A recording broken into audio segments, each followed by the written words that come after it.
Babar, Mujahir, Majid, Shahid, Gadir, Ababil.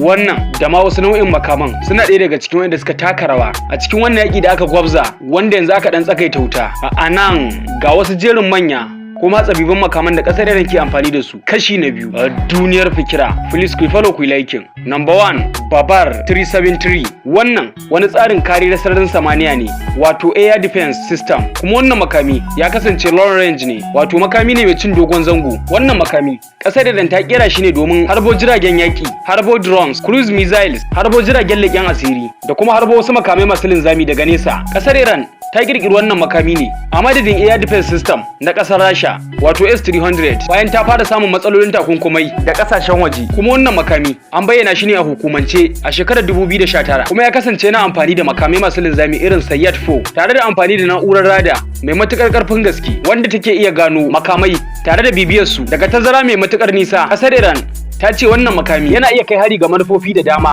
a lokaci daya, wato ma'ana zai iya farmakar kayayyakin abokan gaba kamar irin jiragen yaƙi, drone, missiles a lokaci guda. Babar 373 yana ɗaya daga cikin manyan air defense system da ƙasar Iran ta mallaka. Number 2, Khordad 3 wanda wani lokacin ake kira Sebom Khordad, wani matsakaicin air defense system ne na ƙasar Iran wanda ake iya motsa shi akan mota.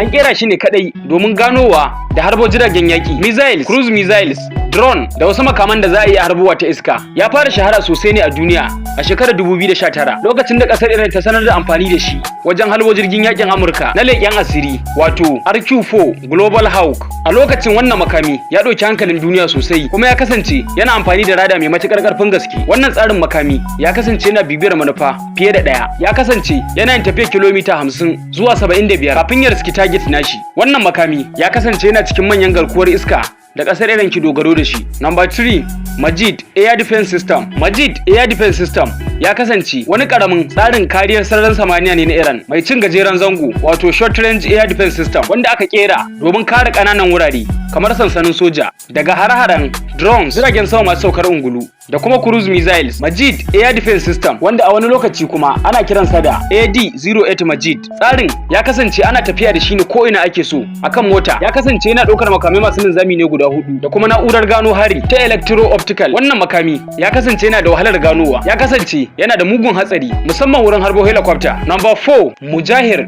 6.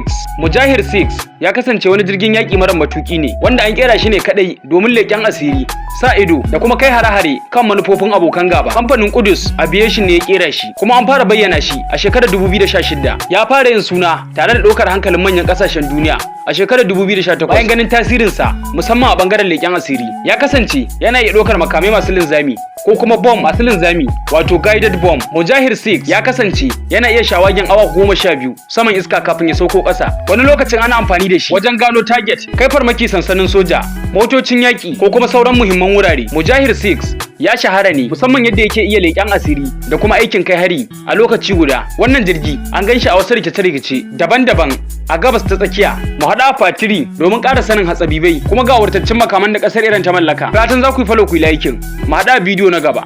Wannan duniyar fikira ce.